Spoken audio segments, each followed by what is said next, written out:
What is up, Titans Tube? Welcome into another preview episode. It is week 13, Caleb, and the Tennessee Titans are taking on the Deshaun Watson-less, J.J. Watt-less, Brian Cushing-less, Dante Foreman-less, and Whitney Merciless-less Houston Texans. Oh, holy John Curry's dingleberries. That's a lot of casualties. I mean, do the Texans have anyone left to play?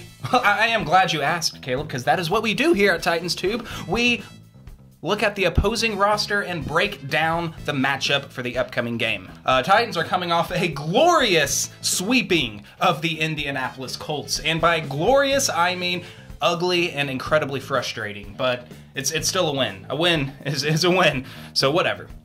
We got the job done, and I'm not complaining about a Colts sweep. Okay, ever. Dude, just let's stop talking about the Colts, man. It's time to focus on the game ahead, which is against the Texans, okay? The Houston Texans, another division rival. Yep. The Texans are coming off a Monday Night Football defeat against the Baltimore Ravens, where they lost 23-16, and pretty much all but eliminated the Texans from the playoffs, because now they're sitting at 4-7. And the Titans, that is us, our team, can put that nail in the proverbial coffin, if you say so, with a win this weekend. Yes, and everybody knows about the bloodbath that the Texans laid on this team back in week 4. Hold on, hang on, my phone's going off. Oh, Deshaun Watson just threw another touchdown pass in that game against us. Yeah, he's still doing it. From the hospital? In all seriousness, Justin, we are far removed from that game, so let's not bring it up again. But yeah, Houston did almost derail our whole team and our promising season with Deshaun Watson in basically one half, and Mariota went down with a hamstring injury. But since that game, our defense has vastly improved. They've turned it around, and Marcus Mariota is back on the field playing for us, ready to exact some revenge for hurting that hammy. Revenge on who, Justin? All the Texans players that played in that game are hurt now. Oh, yeah, that's true. What a shame. Oh, darn. Well, I mean, it does kind of suck. Deshaun Watson, young, talented, stinks that he's hurt for the rest of the year. Has a lot of promise, but the Titans definitely benefit from that happening. Let's start with his replacement in breaking down this Houston passing attack versus our secondary. Now, I'm going to go out on a limb here, Justin, and say that Tom Savage, the Houston's current starting quarterback, and their starting quarterback going into game 1, is a bit of a downgrade from what Deshaun Watson is. Is that too much to, you know? Am I going too far out there? I didn't think of it like that, but you might be onto something. Okay, well, I'm listening. Let me continue with giving you some numbers. So far, he's played in 6 games this year. He's put up 984 yards, 4 touchdowns, and 5 interceptions. Ooh. That's more interceptions than touchdowns if you know how to do numbers. Yeah, Titans fans know about the more interceptions than touchdown ratio. So obviously, their production at the quarterback position is clearly lacking since Deshaun Watson went out. Yeah. Clearly, like no foggy or rainy. Foggy, no reason to wipe off your glasses or wipe off the screen on your phone watching this video. It's clearly lacking in production at the quarterback position for the Texans. Yeah. Do I need to restate that? No, I think we get your point. Jeez, but that matters very little.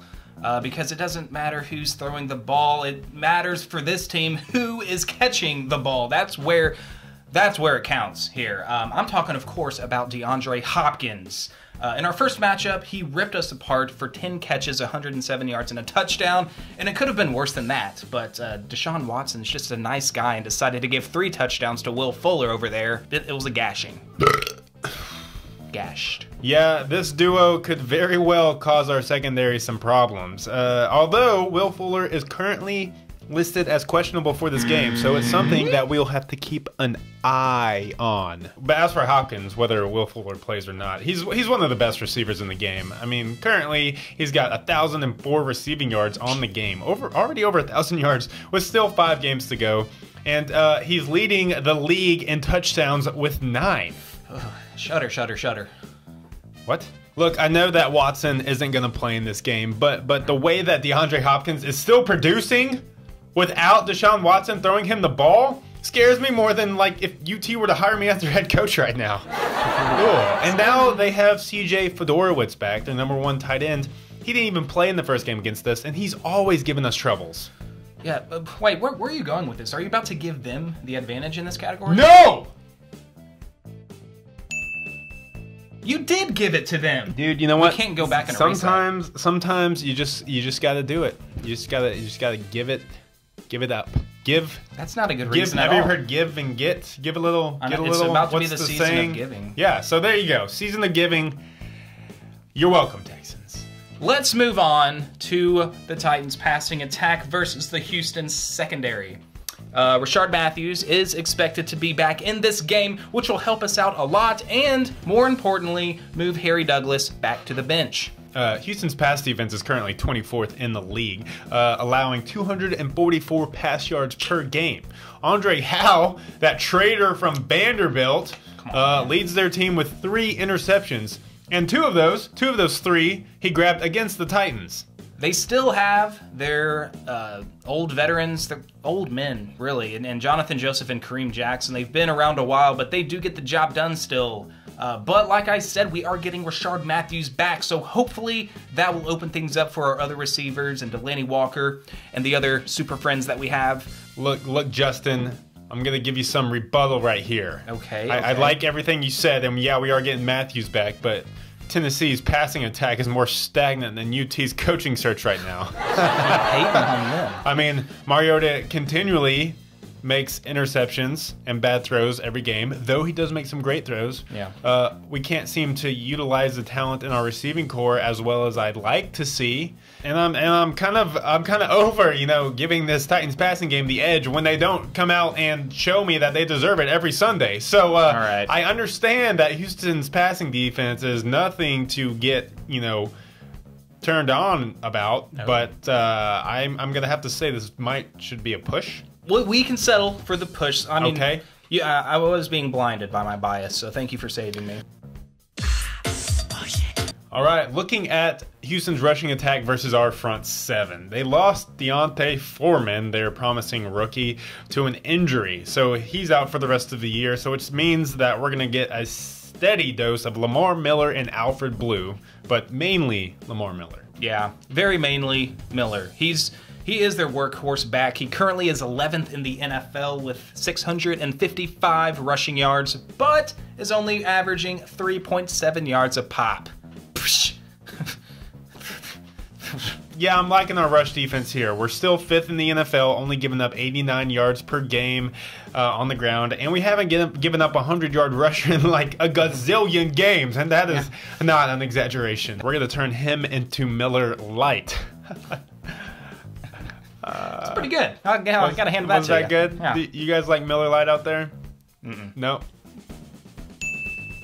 And now we have the Titans rushing attack versus the Texans front 7. And I don't want to sound like a hater, but I mean, have you seen our rushing attack lately? What is going on back there? It was great last year, and we can't get no consistency. Yeah, and although they are missing some key pieces up front, they still have some great playmakers like Jadeveon Clowney, linebackers Benardrick McKinney, and Zach Cunningham, another trader from Vanderbilt. Yeah, come on, guys. And those guys together help make up the 7th best rushing D in the NFL, only giving up 96 yards PG. That is per game, not parental guidance.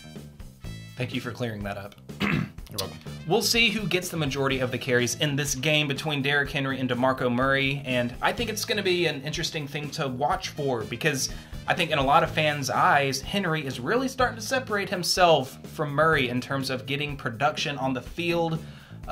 In terms of rushing, he has outrushed Murray in 4 straight games now. But it's just this inconsistency. This inconsistency is driving me crazy, and how we looked in the first 3 quarters of the game against the Colts. I mean, I've got to give the edge to Houston because of that. Let's talk about special teams. Whee! Yes, wow. You guys still watching this? Special teams. We did do some research, and we found out the Texans kicker's real name.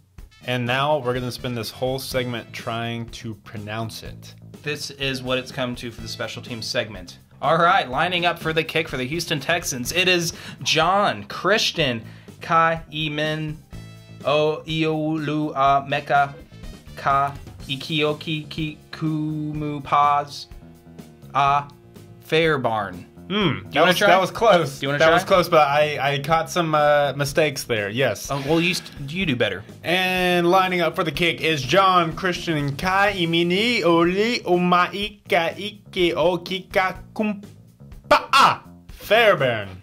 Yeah, the ending was right. Yeah. Pa'a. Yeah, it's the pa'a that really pa'a. That's how he kicks. PAs. Point afters. He goes pa'a. Pa'a. As we'll just call him Fairbairn. How about Fairbear? For Fairbairn, he is 15 for 17 on field goals, and he has 2 missed extra points. But not a lot of volume. He only attempted 17 field goals. Ryan Succop's attempted almost double that. And he's a beast, and he's hit 25 field goals as opposed to 15 for Fairbairn. Adoree Jackson, beastly punt returner / kick returner. Can the man get a touchdown? Can he? I don't know, man. I'm starting to doubt now, but at least he hasn't made any mistakes. That's pretty big. Yeah, no fumbles, and we can trust him back there to make the right play. Usually, don't let balls bounce inside the 10, bruh. As far as the punters go, there's finally some competition for Brett Kern, but not enough to swing our favor. Shane Leckler is kind of a punting legend, I guess. He's been around for forever. But he's currently 3rd in the league in punt average, whereas Brett Kern is 1st. And he's actually 1st in total punt yardage, but that just means they punt way too much. Yes. So Shane Leckler, props to you, bro, but Brett Kern having a better season. No one's having a better season than Brett Kern. That combined with, Adoree Jackson, Brian Succop, we always give us the edge in special teams. So yeah, we do. I mean, unless we're going up against someone like a Tyreek Hill or something, I feel like we're probably always going to get the edge unless we start making some huge mistakes. And we are freaking done. Except for our predictions and keys to this game. Caleb, can you give me a quick summary of your key and what the most important element to this game is going to be in order for the Titans to get the win? And to give me the score. Okay, my key to the game is going to be, I think this might have been your key the last time we played this team, but I think the battle is going to be in the trenches once again. Our offensive line versus their front 7. Our run game has been struggling mightily, no doubt about it. So I think we're going to have to at least generate a little bit, some kind of push to get enough going to help Mariota out back there in order to win this game. And also protect him. We did a good job at least protecting Mariota from the pass rush against the Colts. They didn't register 1 sack in the final stat line anyways. So proud of that. I want to see that continued against a stronger front 7 like a Jadeveon Clowney and Berdardrick McKinney and all those other guys we already mentioned. So I think that's where it's going to be won. In the trenches right there. That'll be the key to the game. All right. I don't want to see Terry Robisky have to go down at halftime and chew the offensive line out to get some production. I want to see him come out from the first snap of the game and own that Texans front 7. That being said, once again, I think we're the better team on paper. But I have finally come to the realization that matters nothing to this Titans team whatsoever. We are going to win ugly again. It's just, I keep on predicting these beautiful, like double-digit wins for the Titans because we're so much better than these teams, but it just doesn't happen. So I'm done believing that will happen again. It's a division opponent. I don't care if it's at home. It's going to be another grind fest against this Texans defense, but I think we barely get the win, 17-14. My key actually is pretty similar to yours, but I was thinking more on the other side of the football, on the defensive side. Man, I loved seeing that pass rush come to life against the Colts. And I think that is going to be key. I think they're going to have a follow-up performance, and we know DeAndre Hopkins and how incredibly dangerous he is at receiver. And I think the best way to guard him, not really with one of our defensive backs, but by utilizing our pass rush to force bad throws and hurried throws from Tom Savage, inaccurate passes to get him off the field. I think if we do that, if we can maintain a consistent pass rush, just like how we forced Jacoby Brissett into lots of bad passes, do that to Tom Savage, you eliminate Hopkins, you eliminate him, he will die. Titans win. I am 100% in agreement with you. I was going to say the exact same thing. I'm expecting another ugly win. If we win by more than 7 points, I'll be pretty surprised. I think it's going to be a 3-point game, but I think we'll see a little bit more points put up on the board. I got the Titans 26-23. Very nice. I like your key probably better than my key. Can I have it? Nah. Yeah. No. That is going to wrap it up for this preview episode. Thanks for tuning in. As always, we are very grateful for all of you out there. Once again, thank you to all of our newest patrons for donating and keeping this channel going, keeping our motivation, helping it thrive. Real quick, thank you, Mr. Daniel Druitt. Thank you, sir. For being a bro. Thank you, Kaz Cray. Thank you to Stephen Cope. Thank you to Mario Bradford, a.k.a. the Backyard Dog, a.k.a. the guy we ran into in Indy. What's up, dude? Awesome, dude. What's up, bro? Yeah. I hope you're watching this video. Looking good, man. I can totally see you. I can see you, too. And you're pointing back at us like, yeah. Ba-ba-ba. Ba-ba. Thank you, Mario. Thank you, Elijah Lights, for being a bro. That is probably why you're light and not Elijah Dark if you were... Okay. Thank you, Richard Carlton. No relation. That was my attempt to do the Carlton. That was bad. And that will do it for all our new pledges. Thank you. Great. Yes, of course. Thank you so much. And now, you want to go play some Madden? We should play Madden. We need to figure out who's going to win this game. Man, that was... That was bad. Okay, all right. Look, I'm not going to try anymore. In case you missed any of our social media links, guess what? They're right here with this dancing bear. Man. Boom. Bah. Look at him go. Do we even use all these? Do you think that football is up to standards? Like size-wise and stuff that he's holding? That football? The football. He's waving that football around. It looks a little deflated. I'm going to start calling this bear Tom Brady. So, that is our preview episode wrapping up. Why are you just saying everything? I thought maybe we could talk at the same time. So everybody on, stay tuned as we play Madden. Oh, and we're still going. So yeah, that's my stutter time. That's rough, but yep. You don't have any more lines. Why are you talking? Sorry. Okay, this is it. What? Is there something more interesting happening over there? Yes. Oh, I'm just gonna start digging in a box in the middle of a Titans Tube episode. Not like we have a tight schedule we're trying to work with here. I mean, it's kind of. Oh, hey. I like. Wasn't this worth the wait? It was worth the wait. Worth the wait. Tighten up. Really start to say to himself. Okay.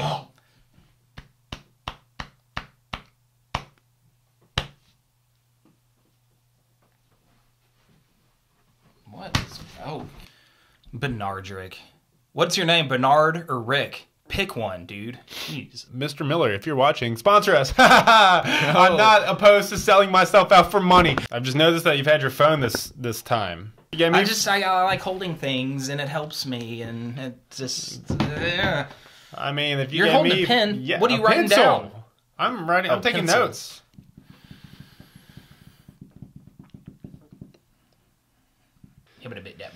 Oh, I'm still talking here. There's only 4 marks on that last column. What? Sorry, I should have been able to just follow. It's ruined now. So. La la la la la la la. La la la. All right, I'm ready. Number 8, looking great. Number 8, looking great. Gota. Marigota. Wow, we're heavily supporting Marigota this round. By the way, revenge game. You can get this shirt at hangtn.com or follow them on Twitter at gohang10.com. That's TN for Tennessee. Please send us more shirts. Hangtn.com. Send us more shirts so that we can wear them. I would really like a Marigota shirt. Yeah, but I called dibs on this one. Okay, so yeah, I need one.